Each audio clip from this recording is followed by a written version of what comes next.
ನಮಸ್ಕಾರ. ಇವತ್ತು ನಾವೊಂದು ಮಜವಾದ ಪ್ರಯಾಣಕ್ಕೆ ಹೊರಡೋಣ. ಪದಗಳ ಜೊತೆ ನಮ್ಮ ಮಾತುಗಳನ್ನ, ನಾವು ಬರೆಯೋ ವಾಕ್ಯಗಳನ್ನ ಇನ್ನಷ್ಟು ಚಂದ, ಇನ್ನಷ್ಟು ಕಲರ್ಫುಲ್ ಮಾಡೋದು ಹೇಗೆ ಅಂತ ಕಲಿಯೋಣ. ಸೇಂಟ್ ಥಾಮಸ್ ಶಾಲೆಯ ನನ್ನೆಲ್ಲಾ ಪ್ರೀತಿಯ ಪುಟಾಣಿಗಳಿಗೆ ತುಂಬಾ ಸ್ವಾಗತ. ಇವತ್ತು ನಾವು ಮಾತಾಡೋಕೆ ಹೊರಟಿರೋದು ವರ್ಣನಾ ಪದಗಳು ಅಥವಾ ಡಿಸ್ಕ್ರೈಬಿಂಗ್ ವರ್ಡ್ಸ್ ಬಗ್ಗೆ. ಅಂದ್ರೆ ನಮ್ಮ ಕಥೆಗಳಿಗೆ, ನಮ್ಮ ಮಾತುಗಳಿಗೆ ಒಂದು ರೀತಿ ಜೀವ ತುಂಬೋ 2 ಮುಖ್ಯವಾದ ಪದಗಳ ಬಗ್ಗೆ ಕಲಿಯೋಣ.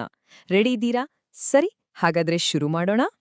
ನಮ್ಮ ಇವತ್ತಿನ ಪಾಠವನ್ನ ಈ ಒಂದು ಒಳ್ಳೆ ಮಾತಿನ ಜೊತೆ ಶುರು ಮಾಡೋಣ. ಒಳ್ಳೆಯ ಪದಗಳು ಕಡಿಮೆ ಖರ್ಚಿನಲ್ಲಿ ಹೆಚ್ಚು ಲಾಭ ತರುತ್ತವೆ. ಅಂದ್ರೆ ಏನಪ್ಪಾ ಇದರ ಅರ್ಥ? ತುಂಬಾನೇ ಸರಳ. ನಾವು ಸರಿಯಾದ ಪದಗಳನ್ನ ಬಳಸಿದ್ರೆ ಕೇಳೋರ ಮನಸ್ಸಲ್ಲಿ, ಓದೋರ ಮನಸ್ಸಲ್ಲಿ ಅದ್ಭುತವಾದ ಚಿತ್ರಗಳನ್ನೇ ಮೂಡಿಸ್ಬೋದು. ಇದೊಂದು ಮ್ಯಾಜಿಕ್ ತರ ಅಲ್ವಾ? ಸರಿ, ನಮ್ಮ ಮೊದಲನೇ ವಿಷಯ ಗುಣವಾಚಕಗಳು. ಗುಣವಾಚಕಗಳು ಅಂದ್ರೆ ಏನ್ ಗೊತ್ತಾ?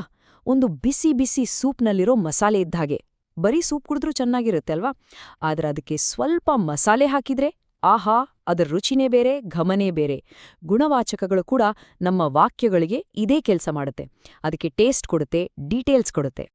ಇಲ್ ನೋಡಿ ಮಕ್ಳೇ, ಎಡಗಡೆ ಏನಿದೆ? ಬರೀ ಮನೆ ಅಂತ ಇದೆ. ಹೌದು, ಅದೊಂದು ಮನೆ. ಆದ್ರೆ ಬಲಗಡೆ ನೋಡಿ, ದೊಡ್ಡ ಕೆಂಪು ಮನೆ. ನೋಡಿದ್ರ? ದೊಡ್ಡ ಮತ್ತೆ ಕೆಂಪು ಅನ್ನೋ 2 ಪದಗಳು ಸೇರಿದ ತಕ್ಷಣ ನಿಮ್ಮ ಮನ್ಸಲ್ಲಿ ಆ ಮನೆ ಹೇಗಿದೆಯಂತ ಒಂದು ಕ್ಲಿಯರ್ ಪಿಕ್ಚರ್ ಬಂತಲ್ವಾ? ಇದೇ ಗುಣವಾಚಕಗಳ ಕೆಲ್ಸ. ಅವು ಆ ಮನೆ ಬಗ್ಗೆ ನಮ್ಗೆ ವಿವರಿಸ್ತಿವೆ. ಹಾಗಾದ್ರೆ ಗುಣವಾಚಕ ಅಂದ್ರೆ ಏನು ಅಂತ ಈಗ ನಮ್ಗೆ ಗೊತ್ತಾಯ್ತು. ಸಿಂಪಲ್ ಆಗಿ ಹೇಳೋದಾದ್ರೆ, ಒಂದು ನಾಮಪದದ ಬಗ್ಗೆ ನಮ್ಗೆ ಜಾಸ್ತಿ ಮಾಹಿತಿ ಕೊಡುವ ಪದವೇ ಗುಣವಾಚಕ. ನಾಮಪದ ಅಂದ್ರೆ ಒಬ್ಬ ವ್ಯಕ್ತಿ, ಒಂದು ಜಾಗ ಅಥವಾ ಒಂದು ವಸ್ತು. ಆ ನಾಮಪದ ಹೇಗಿದೆ ಅಂತ ಹೇಳೋ ಪದಗಳೇ ಗುಣವಾಚಕಗಳು. ನೆನ್ಪಿಟ್ಕೋತೀರಲ್ವಾ? ಈ ಗುಣವಾಚಕಗಳು ಕೆಲವು ಪ್ರಶ್ನೆಗಳಿಗೆ ಉತ್ತರ ಕೊಡ್ತವೆ. ನೋಡಿ ಇಲ್ಲಿ, ಮೊದಲನೆಯದು ಯಾವ ಬಗೆಯ ಅಂತ ಕೇಳಿದ್ರೆ ಉತ್ತರ ಸಿಗುತ್ತೆ. ಉದಾಹರಣೆಗೆ ಬಣ್ಣ, ಹಸಿರು ಗಿಳಿ, ಅಥವಾ ಗಾತ್ರ, ಚಿಕ್ಕ ಇಲಿ. ಹಾಗೆಯೇ ಎಷ್ಟು ಅಂತ ಕೇಳಿದ್ರೂ ಉತ್ತರ ಕೊಡುತ್ತೆ. ಉದಾಹರಣೆಗೆ 2 ಪೆನ್ಸಿಲ್ಗಳು. ನೋಡಿದ್ರಾ ನಾಮಪದದ ಬಗ್ಗೆ ಎಷ್ಟು ಮಾಹಿತಿ ಸಿಗ್ತಿದೆ ಅಂತ? ಸರಿ, ಈಗ ನಿಮಗೊಂದು ಪುಟ್ಟ ಪ್ರಶ್ನೆ. ರೆಡಿ ತಾನೆ? ವಾಕ್ಯ ಹೀಗಿದೆ: ಸುಂದರವಾದ ಹೂವು ಸಿಹಿ ಸುವಾಸನೆಯನ್ನು ಹೊಂದಿದೆ. ಈ ವಾಕ್ಯದಲ್ಲಿ ಹೂವಿನ ಬಗ್ಗೆ ಹೇಳ್ತಿರೋ ಗುಣವಾಚಕ ಯಾವುದು? ಆಪ್ಷನ್ಸ್ ನೋಡಿ.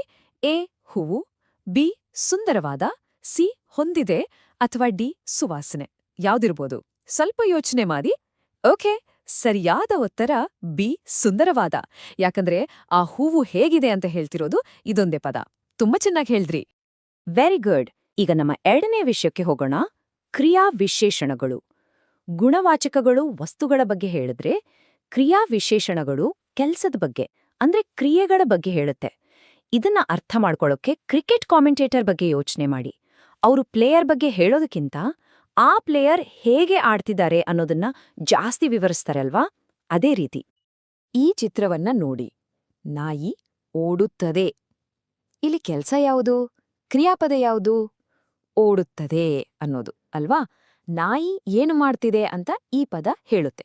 ಇದು ತುಂಬಾನೇ ಸಿಂಪಲ್ ವಾಕ್ಯ, ಆದರೆ ನಾವು ಇದನ್ನ ಇನ್ನಷ್ಟು ಇಂಟ್ರೆಸ್ಟಿಂಗ್ ಮಾಡಬಹುದು. ಈಗ ನೋಡಿ, ಅದೇ ವಾಕ್ಯ ಈಗ ಏನಾಗಿದೆ? ನಾಯಿ ವೇಗವಾಗಿ ಓಡುತ್ತದೆ. ನೋಡಿದ್ರಾ ಹೊಸ ಪದ ವೇಗವಾಗಿ ಅಂತ? ಅದೇ ನಮ್ಮ ಕ್ರಿಯಾ ವಿಶೇಷಣ. ಅದು ನಾಯಿಯ ಬಗ್ಗೆ ಹೇಳ್ತಿಲ್ಲ, ಬದಲಿಗೆ ನಾಯಿ ಹೇಗೆ ಓಡುತ್ತಿದೆ ಅಂತ ಹೇಳ್ತಿದೆ. ಕ್ರಿಯೆಗೆ ಒಂದು ಹೊಸ ಚೈತನ್ಯ ಬಂತಲ್ವಾ?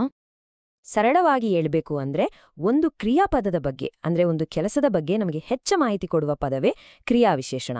ಮತ್ತೊಮ್ಮೆ ಹೇಳ್ತೀನಿ ಚೇಲಿ, ಗುಣವಾಚಕಗಳು ನಾಮಪದಗಳನ್ನು ವಿವರಿಸುತ್ತೆ, ಕ್ರಿಯಾವಿಶೇಷಣಗಳು ಕ್ರಿಯಾಪದಗಳನ್ನು ವಿವರಿಸುತ್ತೆ. ಸಿಂಪಲ್. ಗುಣವಾಚಕಗಳ ಥರಾನೇ ಕ್ರಿಯಾವಿಶೇಷಣಗಳು ಕೂಡ ಕೆಲವು ಪ್ರಶ್ನೆಗಳಿಗೆ ಉತ್ತರ ಕೊಡುತ್ತೆ. ಆದ್ರೆ ಇವು ಕ್ರಿಯೆ ಬಗ್ಗೆ ಇರೋ ಪ್ರಶ್ನೆಗಳು. ಉದಾಹರಣೆಗೆ, ಕ್ರಿಯೆ ಹೇಗೆ ನಡೀತು? ನಿಧಾನವಾಗಿ ನಡೀತು. ಕ್ರಿಯೆ ಯಾವಾಗ ನಡೀತು? ಇಂದು ಆಟ ಆಡ್ತೇವೆ. ಹಾಗೆಯೇ ಕ್ರಿಯೆ ಎಲ್ಲಿ ನಡೀತು? ಹೊರಗೆ ಆಡಿದ್ರು. ಹೀಗೆ ಕ್ರಿಯೆಯ ಬಗ್ಗೆ ವಿವರ ಕೊಡುತ್ತೆ. ಆಲ್ ರೈಟ್, ಇನ್ನೊಂದು ಪ್ರಶ್ನೆಗೆ ನೀವು ರೆಡಿನಾ? ವಾಕ್ಯ ಹೀಗಿದೆ: ಮೊಲವು ಬೇಗನೆ ತಿನ್ನುತ್ತದೆ. ಈ ವಾಕ್ಯದಲ್ಲಿ ಕ್ರಿಯೆಯನ್ನು ವಿವರಿಸುವ ಕ್ರಿಯಾವಿಶೇಷಣ ಯಾವುದು? ಆಪ್ಷನ್ಸ್: ಎ ಮೊಲವು, ಬಿ ತಿನ್ನುತ್ತದೆ, ಸಿ ಮತ್ತು ಡಿ ಬೇಗನೆ. ಸ್ವಲ್ಪ ಯೋಚಿಸ್ನೋರಿ. ಕೆಲಸ ಹೇಗಾಗ್ತಿದೆ ಅಂತ ಯಾವ ಪದ ಹೇಳ್ತಿದೆ? ಹೌದು, ಸರಿಯಾದ ಉತ್ತರ ಡಿ ಬೇಗನೆ. ಯಾಕಂದ್ರೆ ಅದು ಮೊಲ ಹೇಗೆ ತಿನ್ನುತ್ತದೆ ಅಂತ ವಿವರಿಸುತ್ತಿದೆ. ಅದ್ಭುತ! ತುಂಬಾ ಚೆನ್ನಾಗಿ ಉತ್ತರ ಹೇಳಿದ್ರಿ ಮಕ್ಳೇ.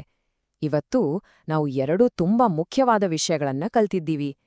ಈಗ ನಾವು ಕಲ್ತಿದ್ದನ್ನೆಲ್ಲ ಒಮ್ಮೆ ಬೇಗನೆ ನೆನ್ಪು ಮಾಡ್ಕೊಳ್ಳೋಣ, ಸರಿನಾ?